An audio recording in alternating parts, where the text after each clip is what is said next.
ሕይወቴ ሁሉ ጨነቅ ነበር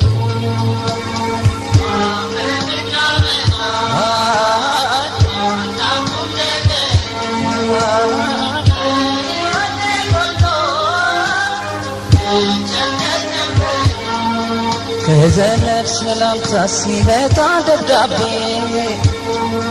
መርዶ ይመስለኝና ሲደነግጥ ልቤ አንብቡልኝ ብዬ ሳዝነብበት እረፍት አገኛለሁ መልእክቱን ሳውቀው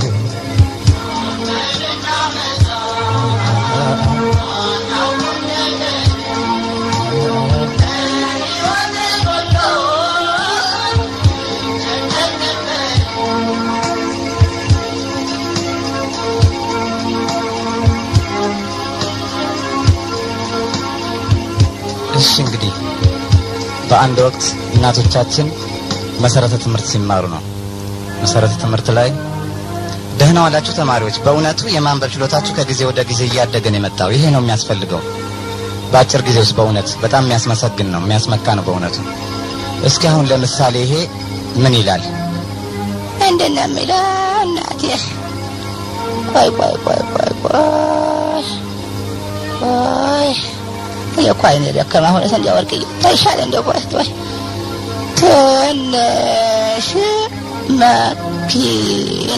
ትንሽ መኪና ይላል ትንሽ መኪና በጣም ጥሩ ነው እሺ እንግዲህ በብዛት ምጽፍላችሁ አንድ ነገር ሲደጋገም ይያዛል ብዬ ነው አይደልና ትንሽ መኪና የሚለው ብላክ ቦርድ በሙሉ እሱ ብቻ ነው የጻፈው እስኪ ወረዱት ትንሽ መኪና ልጆች ደህና ናቸው ጠፋሽ እንደዛው ትንሽ መኪና አንድ ላይ ቻፓማሊ እሺ ይሄኛውስ ያኛው ምንድነው የሚለው ድራፍት ነው አይደለም ቆይ ድራፍት ቆይ ጅራፍ ይላል ጅራፍ በሉ ወረዱት እስኪ አሁንም ያው ብላክ ቦርድ ሙሉ ነው የጻፈው ጅራፍ አቤት ጅራፍ ማለት ጅራፍ በየቦታው ጅራፍ አንድ ላይ ቡሄ እሺ ይሄኛው ምንድነው የሚለው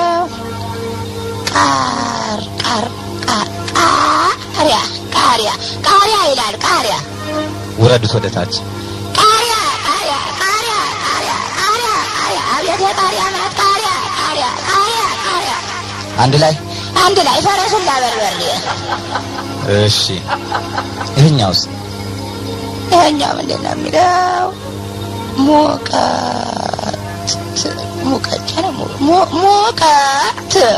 ሙቀት ይላል ሙቀት ወረዱት ሙቀት አቤት ወበቅ ሙቀት እንዲያፈጀን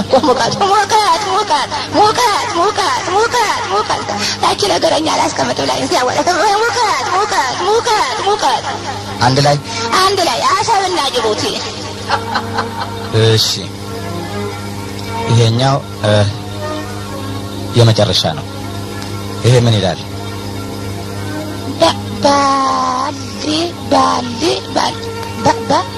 ባልዲ ይላል ባልዲ ወረዱት ባልዲ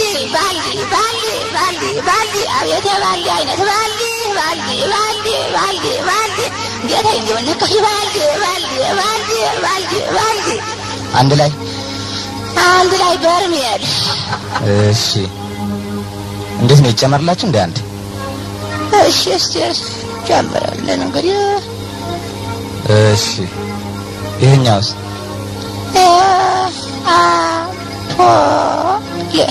አምፖል ይላል አምፖል ወረዱት አምፖል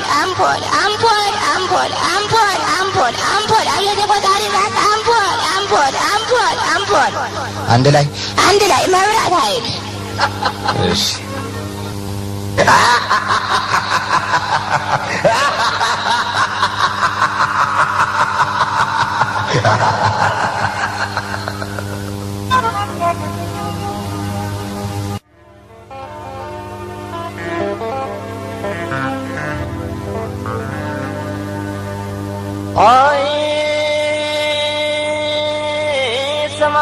ኮከብ አድማቂው ጨረቃ ያንቺ ቤት ሲሚንቶ የኔ ቤት በጭቃ አይ ቤቴ ጥልፋ ሽሮዬ ሰለቸው የቤቴ ብረት ድስት መጣድ የሰለቸው አንድ ኢንቨስተር ገዛው እንግዲህ ይመቸው አይ ፈላጮ ብዙ ነው የወደቀው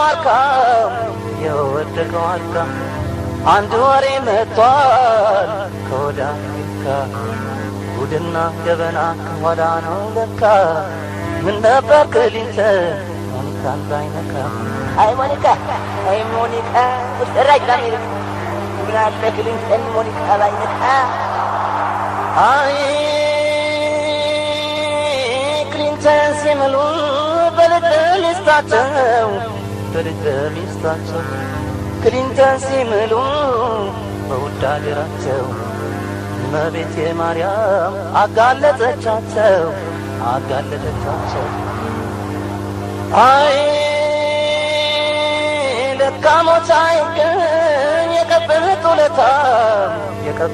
ለታ ሳትብላ አምልጣ ነገር ተዘንግታ ክሊንተን ተያዙ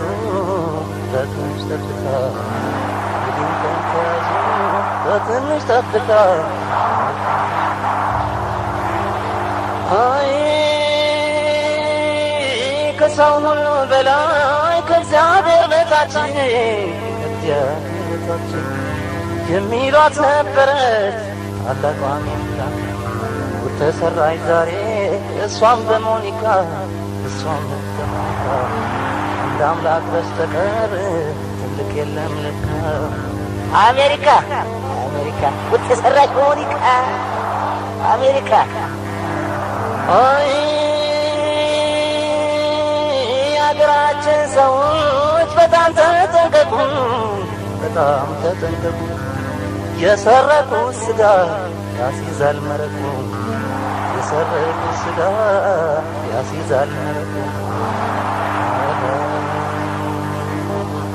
አሜሪካ ተሰራች በሞኒካ ወደኛ ይስለካ ሁለት ጎረቤታሞች ናቸው ሴቶች ስለ ኑሮ ሁኔታ መቼም ጎረቤት ለጎረቤት ይጠያየቃል ወርቅዬ እንደምን አደርሽ ደህና አደርሽ እግዚአብሔር ይመስገን ደህና እግዚአብሔር ይመስገን ኧረ እንዴት ነው የምንሆነው እውነት ይሆነ ውሸት ይሆነ ጤፍ 350 ብር ገባል እንዴት እንደምንሆን እንጃ እውነት ይሆን ውሸት ይሆን ግን አላወቅኩም አዲያ እንደማያስጨንቅ ነገር ያስጨንቅሻል ለኔ ወርቄ ስለምን 7000 ብር አይገባም እኔ እንደሆነ በደህና ቀን ልጆቼ ጫት ለምደውልኛል ተመስገን አፕላይተራቸው ተዘግቷል እሺ አሁን ከዛው ሳንወጣ ምንድነው ልጁ ሁሉ ጊዜ ቤት ጎረምሳ ነውና ቤት ውስጥ ጫት ስቅም ነው አባትየው የሚያዩት ሽማግሌ ናቸው ጊዜ በቃ ክፍል ውስጥ አሁን አንድ ቀን ቤቱን ፍንፍና አድርጎ ብቻ ጫቱን እየቃመ እሱን አጫጭሷል ሌላ ነገር ሆነዋል ከፈታ አድርገው ሲገቡ አንተ ስማ ጠባ ነጋ ሌላ ነገር አታውቅም ምን ነው አሁን አንተ ትወለድ አሁን አንተ አሁን እንደው የኔ ልጅ ትባል ወይ እናትህ መጦርህ ነው እኔንም አገዝህ ነው ይሄ ነው የኛ እጅ ይሄ ነው ተገቢ ነው አባዬ ምን መሰለህ እኔ ጫት ይውል አንዳንድ ጽሁፍ ምናምን ስለምል ጭንቅላቴን ያሰራዋል ዋሽ የኛ ፈላስፋ እና አሜሪካ እዚህ የደረሱት በጫት ነው በለኛ እሱ የቀረ ማትረባ ቆይ አባዬ ይውል እንዴ መሰለህ እስኪ እንደው ቁጭ በልና እንደው ቅመሰው ምን አልካንተ እርኩስ የተናገርከውን አውቀዋል ለመሆኑ እኔ ላይ ታንተ ጋር ቁጭ ብዬ ጫት ማመን ይጀከው ሰላም አባዬ ወይ ታሳምነኛለህ ወይ ያሳምናለሁ ምን አለበት ወይ ማለት እንደምን ማሳመናቸውና ብቻ ቁጭ አረጋቸው ቁጭ አሉ ቤቱን ፍንፍና አድርጎ ጭሱን ጨማመረበት ምን አለ ቀንበጧን እየቀነጠሰ ሲሰጣቸው አረ እንዴ የኔ ልጅ ምን ነው ምን ያባትህ እያለ ቁጥ ምን ነው ያሰረ ብር ይከማል እንዴ ያሰረ ብር ሻባያ ይወርል እንዴ ኮፍ አያ ታንተ እንዳይወጣ ይሄማ የያደለም ይሄበል በያስለ ጨምር ያባትህ የ10 ብር ተጨመረ እነዚህ እሳቸው ብዋሉ በቃ ይል ጀመሩ هنا لجي هجيب اكلكو يصدقكو ነው የሰጠ ፈረስ ያስጋልባል እኮ 10 ፈረስ ያስጋልባል ግን አላወቅንበት ምን ዋጋል በዚህ መደዳውን በደዛ በኩል 8 ተከፈል ብንሰራ እንዲህ በጎራ በኩል ደግሞ 8 ተከፈል ብንሰራ 50 ብር እንኳን ቢከራይ የትና የት ነው አላወቅንበት ምን ዋጋል በቃ አሁን አይቷታል የጫትን ነገር አንድ ቀን ባለቤታቸው አይ እኔማ ሰው የለኝ ወንድ የለ ግቢ ምን ያደርጋል ወንድ የለ ያደለውማ ቤቱን ቀደድ እያደረገ ሱቅ እየከፈተ ያልፍለታል ይሄን የመሰለ ግቢ ተሸክሞ ማን ያስበው ለኔስ ማለት ስለኔ ደግሞ የሚያስባልን ስንት ሰው እየተጠቀመ በግቢው ስንት ሰው እንዴት ነው ነገሩ ተዋበች እንዴት ነው ዛሬ ቅመሻል እንዴት ነው ነገሩ አልገባኝም እንደራሳቸው መስለው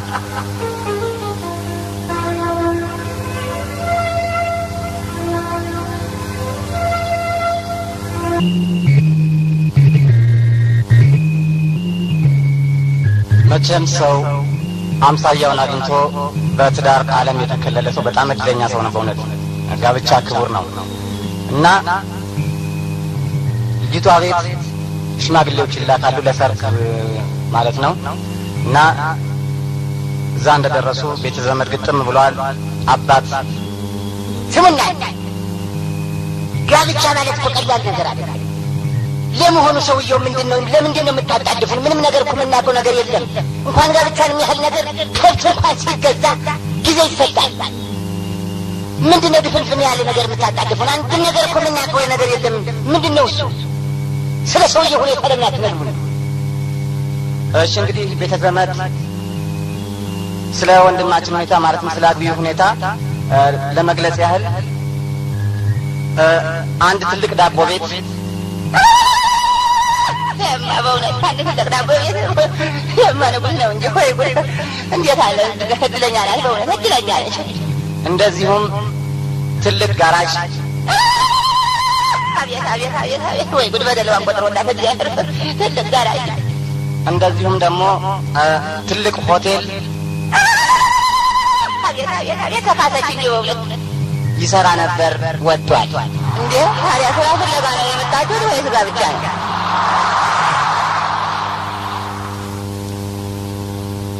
ሰውየው ባለጫማ ቤት ናቸው እና ኃይለኛ እቁብ አለባቸው እሑድ በዕለተ ቅዳሜ አንዷ መጣች ሰው የሚገዛቸው ሰው ጠፋ በቃ እንደው ይሄን እቁብ አልፈልግም ስላቸው እንደው ጭነት ተታባጭ በዛ ላይ ሽራ ደግሞ ጠፋ ዛሬ አንድ ሰው የሚገዛም ጠፋ እንዴት አይነት ጣጣ ነው እያሉ እንትን ሲሉ እቺ ልጅ ገባችና ደህና አላባማ ደህና ዋልሽ ልጄ እግዚአብሔር ይመስገን ደህና ዋልሽ ጫማ ታለገኝ ነበር ስንት ቁጥር ልጄ 38 ማነህ ልጆች 38 ቁጥር እስቲ ጫማ አምጡ መጣላት ለካሽ ተንጎራደደች አባባ በጣም ነገር ይበላል ነገር እንጂ ገዛ ነበር ሌላ አትሞክሪ ልጄ ኦኬ ሌላ መጣላት ለካች አሁንም አባባ በእውነት አልሆነም ይሄን ነገር ይበላል ወይ እንዴት አይነት ቃታ ይበላል ብቻ 6 ጫማ ለካችና በጣም ይቅርታ አድርጉልኝ አባባ ሁሉም ጫማ ሀገር ይበላል ምንም ሊሆንልኝ አልቻለም እንግዲህ ካልሆነች ልጅ ምን ይደረጋል ብለሽ ነው በጣም ተናዷል ሰውዬው በሩ ላይ ቆመችና አባባ እንዴት ግን ይሄን ለጫማ ሀገር ሊበላ ቻለ ከምን ቆዳ ቢሰራን ተጉንዳል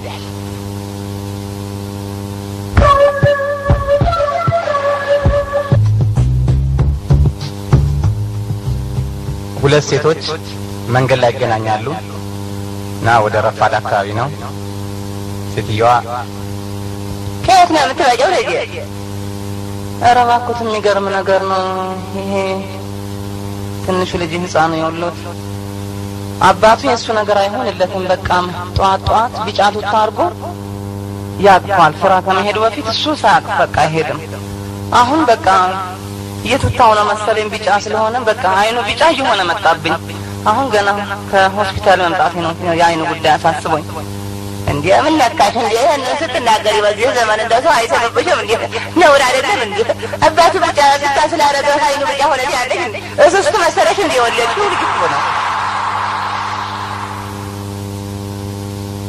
አንድ መስሪያ ቤት ውስጥ ግምገማ ይካሄዳል እና ስራ አስኪያጁ በኃይለኛ ሁኔታ ይገመገማል። ትልቅ አዳራሽ ሰራተኛው ተሰብስቦ ሰውየው ገበናው በዛ በቃ አሁን ሁሉም እየተነሳ ይወርድበታል። አንድ ሽማግሌ እጃቸውን አወጡ። በእውነት ይሄ የምታዩት ስራ አስኪያጅ ከመባል ጭራቅ ሊባል ይሻላል። ልብስ የለበሰ ጭራቅ ማለት ነው። ልጆቼን እዚህ መስሪያ ቤት ውስጥ 23 ዓመት ነው በደበኝነት የሰራሁት በዚህ ዕድሜ። ይሄ ግን የሚሰራው ስራ በእውነት ሲወጣ ሲገባ ለኔ ያልተነሳህልኝም ብሎ በዚህ ዕድሜ የትም ዓለም ላይ ተደርጎ የማይታወቅ ነገር የ3 ወር ደሞዝ የቆረጠብኝ አረመኔ ነው። የሰራተኛ ነው ልጆች 3 ወር ሙሉ የደቆመብኝ በእውነት። እሱ ግን ተንጀራዬ ላይ አይቶ ልጆችን አስርቦ በረባል እንዳያስገረፈኝ ነው። የሱ ነገር እግዚአብሔር ያሳየኝ በእውነት። ልጆች የሱ ታሪክ ተወርቶ አያልቅም። የ3 ወር ደሞዝ ቁጭ በሉ ያማከለ 3 ወር ደሞዝ ያለ ነው አይደለም። ስራ ቤት ታባጅ ከተደረሱ ካርቷን ኩራት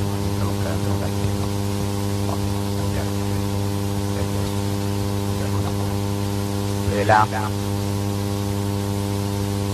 እዚህ ላይ በእውነት ስለሱ ምንም የምለው ነገር የለም። እሳቸው ገልጸውታል። ይሄ ተጠራጥም በላይ እኔ ከዚህ መስሪያ ቤት በእውነት ያው 16 ዓመት ነው በጽዳት ሰራተኝነት የሰራው። ጭራቅ ነው ብለውታል። በእውነት ከጭራቅም በላይ ጽዳት ሰራተኛ ነኝ ብያቸዋለሁ። እንግዲህ ልጆቼ ይኸው ሰማይ እንኳን ጉምታ ያዘ ወልወል ሊለኝ ምንም ነገር አይቀረው። ይሄ የራሱ አሸንተሬ ነው ምን ትስም ይባል ሲጋራ የሚያቦልበት ዕቃ እሱን አልደረግሽም ብለው በእውነት ያለ ምንም ቅድሚያ ማስጠንቀቂያ የ15 ቀን ደሞዝ የቆረጠብኝ።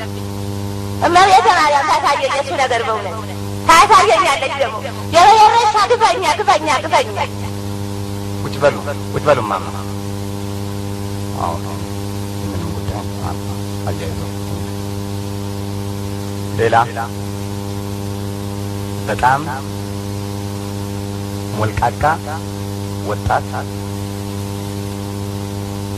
እየተሞላቀቀች በጣም ከዘመናዊነቱም በላይ አይነት ነገር እዚህ ጋር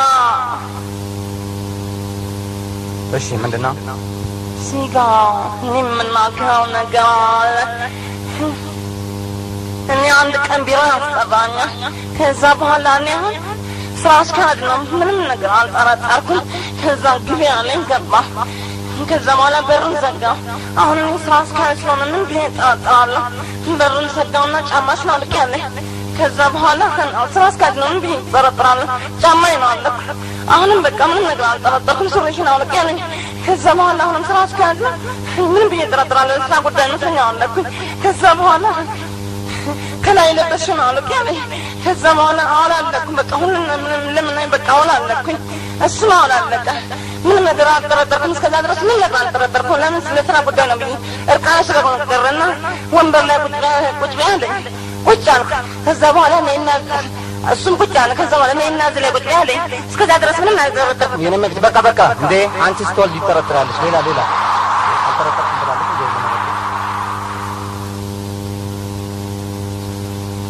በመቼም ሰው በምድር ላይ ሲኖር ብዙ አይነት ሆኖ ነው የሚኖረው። ሐቀኛ፣ ዋሾ፣ ለፍቶ አዳሪ፣ አውደልዳይ። የዓለም ገጽታ ብዙ ናት። ሀብታም፣ ድሃ፣ እነዚህ ሁሉ ተሸክማ ትኖራለች ምድር እና ሀብታም ሲሞትና ድሃ ሲሞት ያለው የቀብር የማሳረግ ሁኔታ ነው። ሀብታም ከሆነ የሞተው የሌለው ታሪክ አሳዝለውት በእውነቱ የእሳቸው ሞት የሁላችንም ሞት ነው። የሁላችንም ሞት ነው። በእውነቱ ያሳዝናል። ደግነታቸውን ይዘውት ነው የሞቱት። የተራበ አጉርሰው የታረደ አልብሰው የሚኖሩ ሰው ነበሩ። የእሳቸው ሀዘን እንኳን ቤተሰቡ እኛም አንችለው። በእውነት እንደምን ዋሉ ጌታ ይላል። ከኪሳቸው 100 ብር ነው።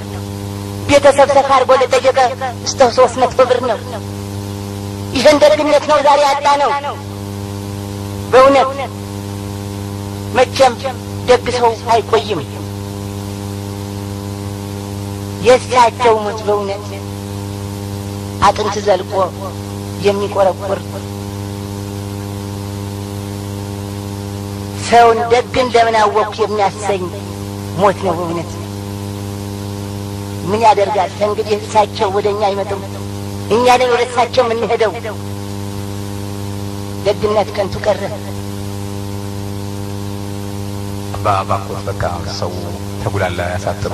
ምን ላርግ የእሳቸው ጉዳይ እንዲህ በቀላሉ የሚረሳ ነው። እሳቸው እኮ ናቸው፣ ሌላ ሰው እኮ አይደለም። ድሃ ሲሆን መቼም ያው አፈር ነህና ወደ አፈር ትመለሳለህ። ሌላ ነገር የለም። ሆኖ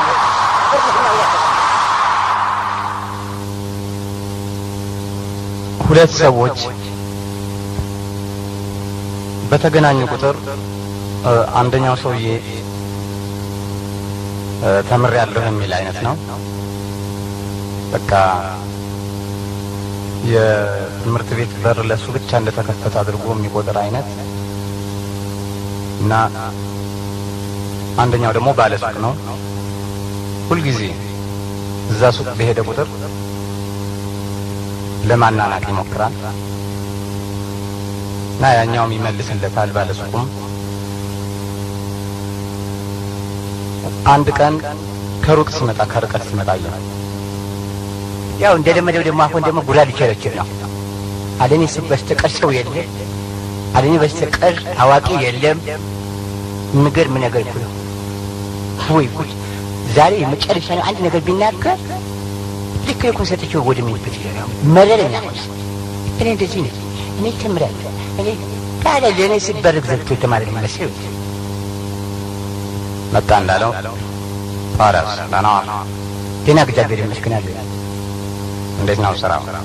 ስራ ጥሩ ነው። ያው ተመስገን፣ ምንም ችግር የለብንም። በቃ ይሄው ሰጥተንበታለን። ይሄን ነገር ታጣጥፈዋል። ዋናው ሰጥቶ መብላት ላይ እኮ ነው ችግር ያለው። ስራ ነው፣ ቤተሰብ ማስተዳደሪያ ነው። ዋናው ሰው ሰጥቶ ለፍቶ ታገኘ፣ ሌላ ነገር ምን ያስፈልጋል? ስራ አይደል የሚፈልገው? ጉረኛ ሁን ደግሞ ጉራው እንዲቸረችር ነው። ይገርማል። ግን ቢሆንም ምን መሰለህ መማሩ በጣም ጥሩ ነው። አሁን እኔ 12ኛ ክፍል ምናምን 37 ዓመት ነው የተማርኩት። አቢ 37 ዓመት ቢሰራበት አድርኩ 37 ዓመት ቁጭ ይላል። ታዲያ እኮ ቢሆንም 37 ዓመት ቀርቶ 67 ዓመት ቢማሩ እሱም ያውቁት እኔ አላውቅም፣ እኔ የማውቀው እሱ አያውቀውም። ሰው የየራሱ ሆነ ተሰጠዋለሁ። አንተ የምታውቀውና ጭራሽ እኔ የማላውቀው የሁለት ነው ብለህ እኔ የማውቀው ሌላ ነው፣ እሱ የሚያውቁት ሌላ ነው። ሁሉም በየራሱ በየቆት ነው እኮ የሚያድረው እንጂ ማንም በማንም አይተዳደርም። እንዴት አንተ የምታውቀው እኔ እንዴት አላውቅም? ስለዚህ ሁሉ ታዲያ ያው ሰዎች አለ አይደል ያጠገባችሁ የምን እርሶ የተማሩና በጣም ሀብታም ስለሆኑ እሱ ጠይቀውኝ ካልመለስ እኔ አልተማርኩም ምንም ነገር የለህም ብለው ስለላቀውኝ የሚገርም ነገር ያው በደረጃዬ 50 ብር ናት። እሱ ደግሞ የተማሩና ሀብታም ስለሆኑ ሁሉ ነገር ደግሞ ስለሚያቆርሱ የምን አንጠያይቅም እና 100 ብር ያስይዛሉ። እሱ ደግሞ የተማሩና አዋቂ ስለሆኑ ሀብታም ስለሆኑ በጣም የሚገርም ነገር ጭራሽ ከአንተ ጋር አሁን አንተንና እኔ በውርርድ ጭራሽ ከኔ ጋር እኩል እውቀት እንትን ብለህ ዋናው ነገር እኮ ቁም ነገሩ ጉራ ሳይሆን እኮ በተግባር ማሳየት ላይ አሁን ብንጥቃጥቅ ምን ዋጋ ያው የወንድሞቼ ፊት ተናገርኩ አይደል እነሱ አሉ አይደል የኔም የእርሶም ሳያዳኝ ባልሽ የፈለግከውን መጠየቅ ትችላለህ። ብሩ እያዛል እንግዲህ ያው እንደተባለው ባለሱቅ 50 ብር አቶ ሞር ተብዬው ደግሞ 100 ብር አስያዘ። ጥያቄው ማን ይጀምር? ባከ ካለኛ ነው ያንተ ጥያቄ ራስ እኮ መልስ ነው ለኔ። ምን ጥያቄ ያስፈልጋል? ምንድነው ነው? ሶስት አፍንጫ፣ ሶስት አይን፣ ሶስት ጆሮ ያለው ነገር ምንድነው? ሶስት አፍንጫ፣ ሶስት አይን፣ ሶስት ጆሮ፣ ሶስት አፍንጫ፣ ሶስት አይን፣ ሶስት ጆሮ ብልዋጋ ጥያቄው ቢደጋግሙት እኮ መልስ አይሆንም። ዋናው መልሱ ላይ ነው። ሶስት አፍንጫ እዲ አሁን ቢደግማሉ ለደመልሱ ነው ሊገሩ ይተባሉ አላውቁት ጌታ በተነጋገር ነው መሰረት ያው ከዚህ ወዲያ አምጣ ማዞር ተሰጣው መልሱ አንተ ምንድን ነው? እኔ ገብርኤልን እኔ ራሴ መልሱን አላውቀውም። መልሶት 50 ብር ይዘው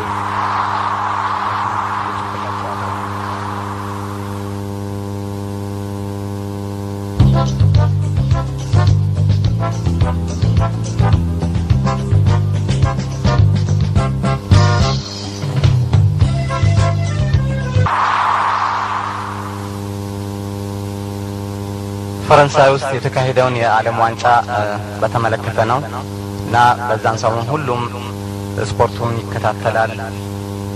ሁሉም አይኑን ቴሌቪዥን ላይ ተክሎ ያመሻል እና ቴሌቪዥን ፕሮግራሙን ጀመረ።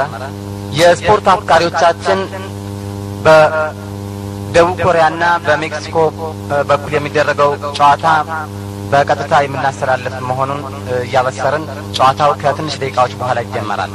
ወደዛው እናመራለን። ህፃን ልጅ ነው።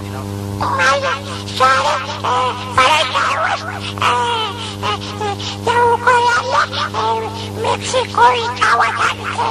ይጫወታል። ታዲያ ይጫወት ምን አገባህ አንተ? ያልገባኝ ነገር ሜክሲኮ ምን አባክህ ይሄን ሳታውቀው ትምህርት ቤት ብትሄደው ደግሞ ሜክሲኮ የምትገኝበት እንኳን አታውቅም። ሰንጋተራ ነው የት ትገኛለህ?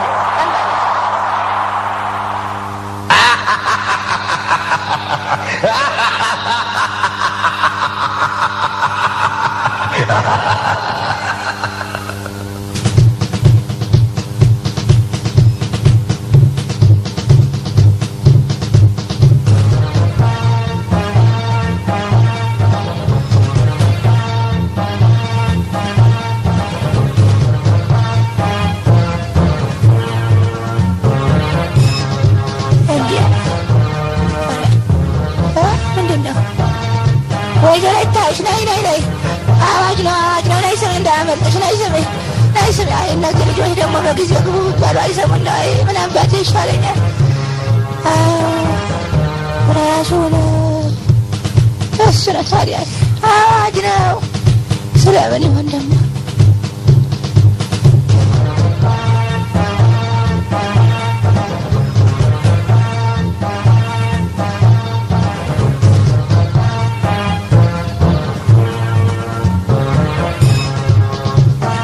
አድማጮቻችን ከዚህ በመቀጠል 11ዱን የተጫዋች መብትና ግዴታ በሚል የወጣ መግለጫ እናሰማለን።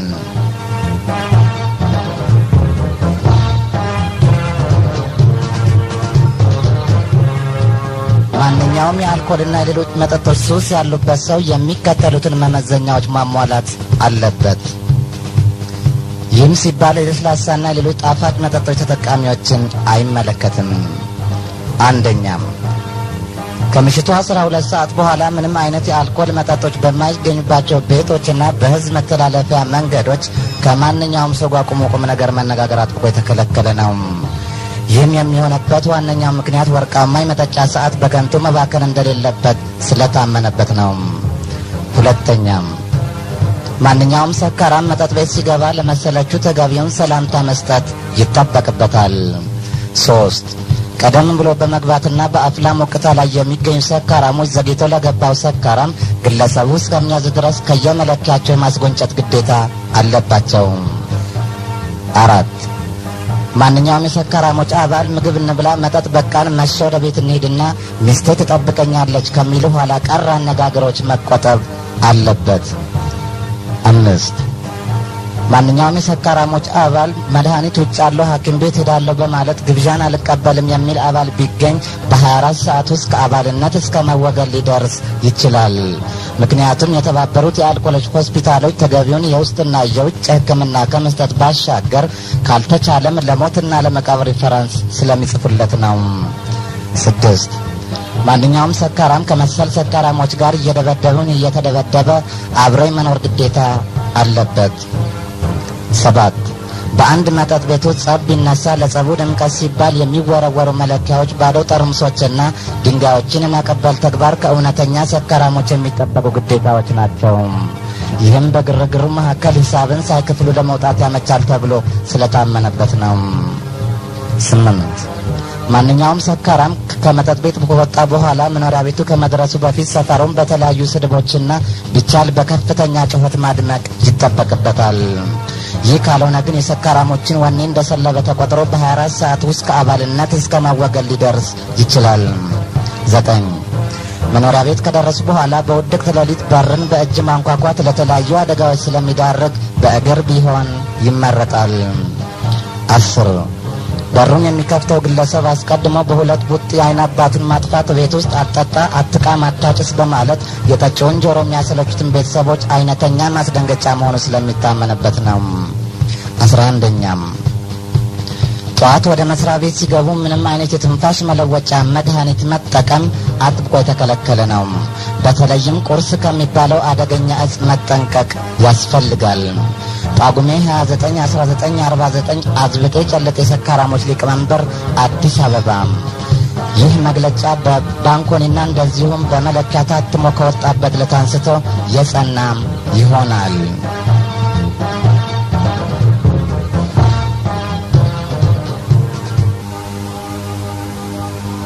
እሺ እንግዲህ ቀጥለን ደግሞ ምንድነው ወሰኔ የምትባል ነበርች። ወሰኔ በትዳሯ ላይ ወዳጅ ትይዛለች እና ባሏ ምን ይላታል? ስሜ ወሰኔ እኔ አሁን ለ15 ቀን እዚህ ሀገር የለውም፣ 15 ቀን ቤት ሁሉ ነገር ጠብቂ፣ እንደኔ ሆነሽ እኔ አምንሻለሁ፣ ሁሉ ነገር ምንም ችግር የለም። 15 ቀን ብቻ ላንተ እንደው 15 ቀን ብቻ የመሆኔ ብቻ ትንሽ ቀራለኝ እንጂ ምንም ችግር አለው ብለን ቤትማ ምንም ነገር ችግር የለውም። ደስ እያላት ነው ውስጡ። አሁን ባል 15 ቀን ብሎ ሲሄድ ወሰኔችን አጋጣሚ ታደርግና እሷም ወዳጇ ወዳለበት ሀገር ትሄዳለች። አሁን 15 ቀን ሙሉ የፍቅር ጌጤ ማስቀነጣጥሱ ከረሙና ትዳር ነው መቼም ያስፈራል። ያው ስማ ባለቤቴ አሁን ለ15 ቀን ብሎ ነው ከቤት ወጣ። 15 ቀን ደግሞ ካንተ ጋር ስለሞላኝ አሁን በማኩና ከሆነ 3 ቀን 4 ቀን ይፈጃል። በአውሮፕላን ብሄድ ግን በግማሽ ሰዓት ስለምገባ እኔ በአውሮፕላን ሄድ። ባክሽ ምን ያደርጋል አውሮፕላን? ገንዘብ መከስከስ ነው። ምን ያደርግልሽ? ያው ደግሞ በ15 ቀን ስላለ በ15 ቀን ውስጥ አይመጣም። ቀስ ብለሽ በማኩና 4 ቀን በምን ብትሄጂ ጥሩ ነው። ለገንዘቡ ለምንም ምን አጣደፈሽ እንዴ? አንተማ ምን አገባኝ እንዴ?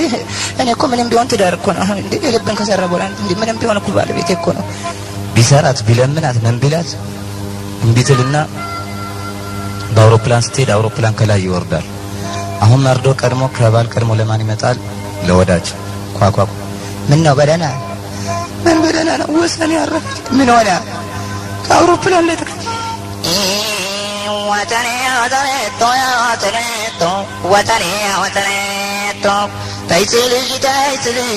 ታይስልሽ አያሩ ነው አውሮፕላን ነው መላሽ። ስለ ጫት ብዙ ነገር አለ።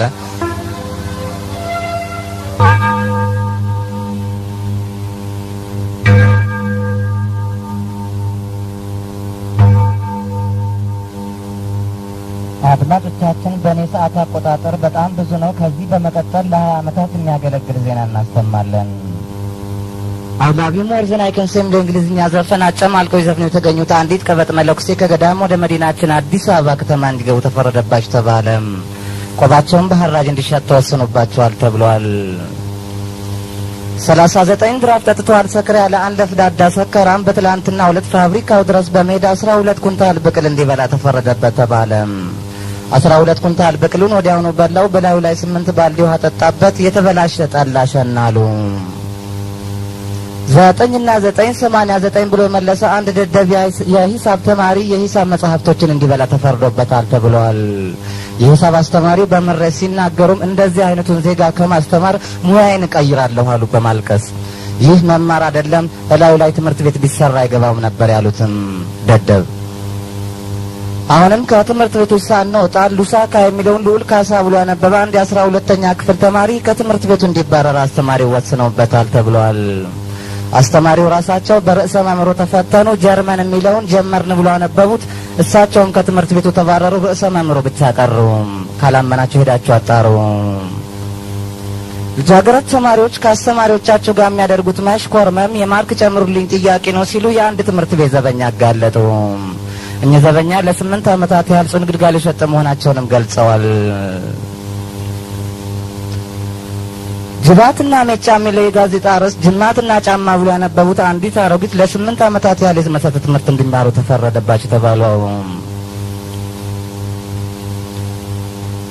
እዚሁ በክልል 14 ኮልፌ አካባቢ አንዲት የ6 ዓመት ልጅ አስወርዳለሁ ስትል ከሞት መትረፏ ከስፍራ የደረሰን ዜና አስረዳም። አድማጮቻችን ልጅቷ ያስወረደችው ጽንስ ሳይሆን ከመኪና ላይ ቦንዳ ነው። በአዲስ አበባ ስታዲየም በትላንትና 2-8 ለባዶ ተለያዩ ይባላል። የውድድሩ አይነት አልተገለጸም። ያሸናፊም ሆነ የተሸናፊው ስም ዝርዝር አልመጣልንም። ይህ ዜና የተገኘው በከፍተኛ ቁፋሮ ነው። ማንነታቸው ባልታወቀ 6 ችጋራም ድመቶች ተገደሉ። ታይጦች እስካሁን ድረስ አስከሬናቸው አልተገኘም ተብሏል። አንዳንድ ታማኝ ውሾችና ድመቶች ግን ፍለጋውን አጣጥፈውታል ነው የሚባለው። ይህ በዚህ እንዳለ ሰሞኑ በጉንዳኖችና በአሳዎች መካከል የተቀሰቀሰው ጦርነት እስካሁን ድረስ ማብረጃ አልተገኘለትም ነው የሚባለው። የጦርነቱ መንስኤ አንዲት ቀበጥ አሳ ዛፍ ላይ ወጣ ፀሐይ ስትሞቅ አግኝተዋት ጉንዳኖች አመድ ካደረጓት በኋላ ነበረ። ከእንግዲህ ለምንም ለማንም አንተኛም አሉ ጉንዳኖች። ምናልባት አሳዎች የሚተማመኑበት መሳሪያ ቢኖር አሳ ነባሪ ነው አሉ። እኛም ጋር ጉንዳን ነባሪ አይጠፋም ነበር ያሉት በልህም። ወደ ውጭ ዜና እናልፋለን። ዜና በአልፋቤት ዜና ፈፈም። ፈረንሳይ ውስጥ ፈንጅ ፈነዳ፣ ፈረሶች ሞቱ፣ ፈረንጆች ደነገጡ። ዜና ካካ። እውቁ የጊኒ ተጫዋች ካማራ ካሜራው ጠፍቶበት ካራ ቆሬ ያመለከተ። ካራ ቆሬም ለካራ ማራ ምግብ ቤት መራው። ካራ ማራ ምግብ ቤትም ካንጋሩ ጫማ ቤት ይፈልግ ነው ያለው። ዜና ቦቦ። ቦምቤ ውስጥ አንድ ቦምብ ፈንድቶ ቦይለር የተባለውን ግለሰብ ቦይ ውስጥ ከተውታል ተብሏል። ግለሰቡ እንዳጋጣሚ በእጁም ቦምቦሊኖ ይዞ ነበር። ቦት ጫማ ማርጎ ነበር ነው የሚባለው። ጋዜጠኞችም ሲተቹት ቦምቡ ፍቅርሽ ወደሚል ያመዝናል ነበር ያሉት። አዲሱ የአሜሪካ ፕሬዚዳንት ቢል ክሊንተን ቆርጫለሁ አሉ። ትልቅ ዛፍ በመጥረቢያ። የእንግሊዟ ጠቅላይ ሚኒስትር ወረዱ ይባላል። እስክስታ። በመጨረሻም ስለ ነገ አየር ሁኔታ እዚህ ያለሁበት አሜሪካ፣ ፈረንሳይ፣ ጣሊያን፣ ህንድ፣ እንግሊዝ መብራት የሚጠፋ መሆኑ ጣና ባንክ አስታወቀ። ይህ የራሴ ሬዲዮ ነው። ፈልግ ዜናውን በድጋሚ ያሰማለሁ። ከደበረኝ ሰብረዋለሁ። ቀን ከሆነ ደህና ዋሉ፣ ማታ ከሆነ ደህና አደሩ። የዜና ሰዓት ግን አክብሩ።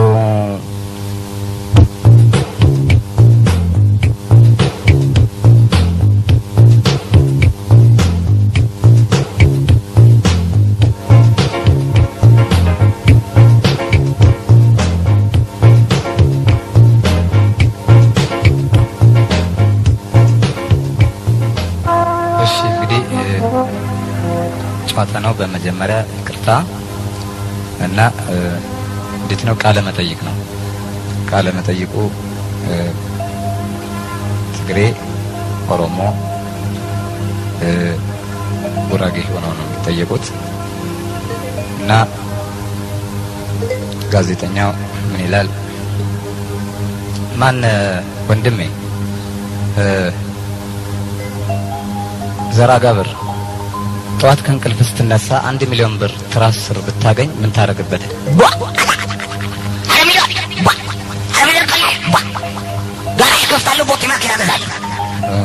ጥሩ ነው። እሺ እንግዲህ መቼም ሰው በየፍላጎቱ እንደየሁኔታው እንደ ሰው ከተሰማራ የሚለውን በዚህ ላይ ነው የሚሰራው። እንደየስሜቱ በዋለበት ሜዳ ቀርም ማፍራት ነውና ጥሩ ነው። ይሄ የሚደገፍ ሐሳብ ነው። ወንድሜ ማነህ ረቡማ ጠዋት ከእንቅልፍ ስትነሳ 1 ሚሊዮን ብር ትራስ ስር ብታገኝ ምን ታረግበታለህ? በርግጥ ነው አቡ አረወና ወንድሜ ማን ይሰጣል 1 ሚሊዮን ብር? 1 ሚሊዮን ብር ባገኝ ነው ወንድሜ በቃ ማራስ ነው፣ ከብት ማርባት ነው፣ ወተት ቅቤ በቅቤ መሆን ነው። አይገኝም እንጂ ማን ይሰጣል ብለህ ነው? እባክህ ያረባዳ እባክህ ወንድሜ 1 ሚሊዮን ብር ቀላል ነገር አይደለም እንጂ እኔማ ፍላጎቴ እሱ ነበረ። በጣም ጥሩ ነው። እርሻ አንዱ የሀገራችን የጀርባ አጥንት ነው። ጥሩ ምርጫ ነው በእውነቱ። እሺ ማነህ ወንድሜ ሸረፈዲን አንተ ጠዋት ከእንቅልፍ ስትነሳ 1 ሚሊዮን ብር ትራስ ስር ብታገኝ ምን ታረግበት? በእናትህ ጥያቄው ድገመው በእናትህ። ጠዋት ከእንቅልፍ ስትነሳ 1 ሚሊዮን ብር ትራስ ስር ብታገኝ ምን ታረግበታለህ? ኧረ እንደሱ ነው እንዲያልከው ሞኝ ካልፈልግ ባክባል ባልተገኘ ነገር እኔ ጊዜ አላጠፋም። አሁን ሲገኝ እነግርሃለሁ።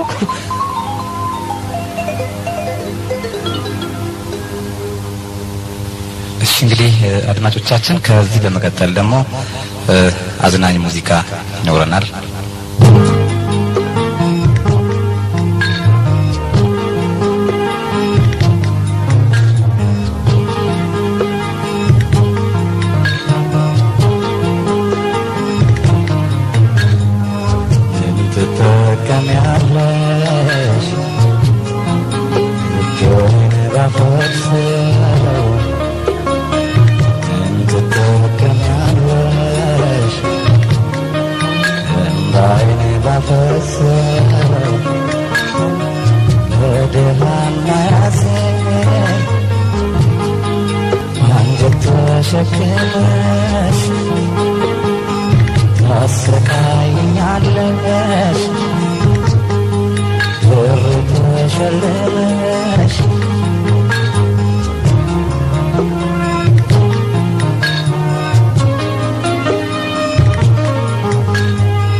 በሚወደው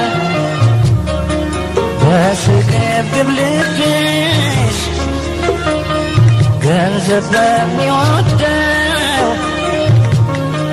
በስግብግብ ልብሽ ጨክነሽብኛል ወድቄ ከደጅሽ እርም ነው ከእንግዲህ አንቺን ስላልወድሽ አንቺን ስላልወድሽ አንቺን ስላልወድሽ አንቺን ስላልወድሽ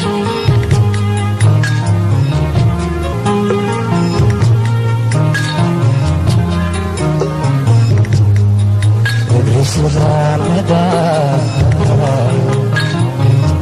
ገትሻል ዞረ የወዳጅ ወለታ እንዲህ አልነበረ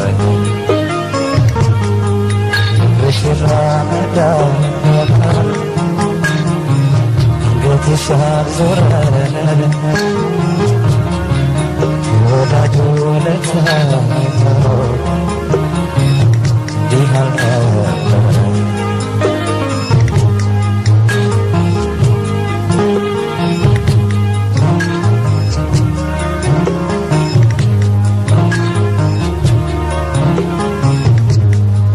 የሚበላው ሲገኝ ወጥቶ ይሰፈራል የሚበላው ሲገኝ ዋንጫው ይሰፈራል አሁን የኔ ነገር ተብሎ ምን ተብሎ ምን ተብሎ ምን ተብሎ በጨረቃ ርሼው በፀሐይ ዘርቼው ክፋትና ገርኝ እሄዳለሁ ትቼ እሄዳለሁ ክፋትና ገርኝ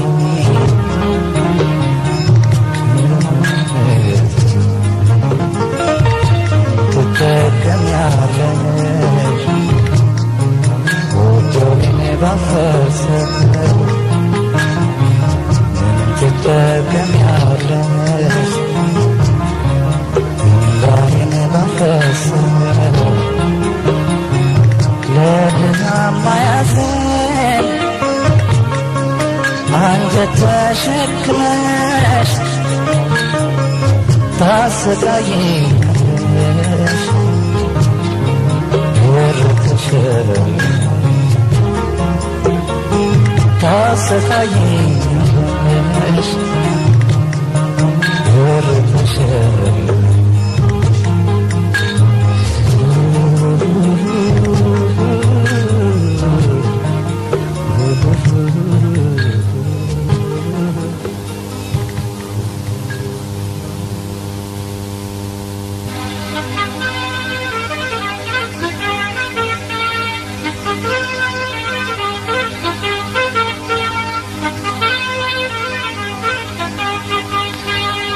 በስልክ አነጋግረኝ በቀጭኑ ሽቦ በስልክ አነጋግረኝ በቀጭኑ ሽቦ ትዝታ እንዲመጣ ደርቦ ደራርቦ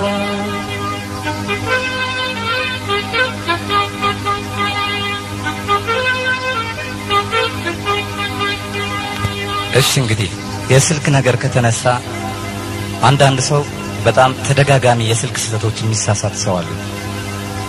ከመጠን ያለፈ ስህተት አንድ ጊዜ ሲሆን ምንም አይደለም፣ ሁለተኛውም ይሁን ሶስተኛው ግን ከዛ በላይ ሲሆን ግን ሰውየው ራሱ ተሳሳተ ሳይሆን ስህተት ነው ማለት ነው እሱ። ሄሎ ሄሎ ፍሎሃ ነው አይደለም ጌታዬ? እንዴ አሁን እኮ ይመስለኛል አራተኛ ጊዜ እኮ ነው ሲደውሉ አይደል እንዴ? ይቅርታ የነመቤስ መስመሩ ይጋጫል ማለት ነው። እባክዎትን ስልኩን ፈልገዋለን። ምን አለበት ቢተባበሩን? ሰው አራት ጊዜ አምስት ጊዜ ይሳሳታል እንዴ? በጣም ይቅርታ እመቤቴ ስልኩ ይጋጫል ማለት ነው። ተዘጋ። አሁንም እሱ እንዳይሆን ብቻ። ሄሎ ሄሎ ፍሎሃ ነው? ፍሎሃ? አዎ ነው፣ ፍሎሃ ነው። አዎ ማን ልበል? ፎጣ። ሄሎ ሄሎ ሄሎ ባንክ ነው? አይደለም፣ እኛ ቤት ነው። ይቅርታ ማሙሽ ወይ ሚሚ። እሺ ሄሎ ሄሎ ሄሎ ሄሎ ባንክ ነው? እንዴ በግድ ነው እንዴ? ባንክ ነው። ማን አንተ? 100 ብር። ሄሎ ሄሎ ሄሎ ሄሎ ጅማ ነው? አይደለም፣ እዚሁ መኖሪያ ቤት ነው። ሌላ ቦታ ነው፣ ሌላ ቦታ ነው። ይቅርታ። ሄሎ ሄሎ ጅማ ነው? እንዴ እኔ ዘለቅሽ? አዎ ጅማ ነው። አዎ ጅማ ነው። አዎ ማን ልበል? ቡና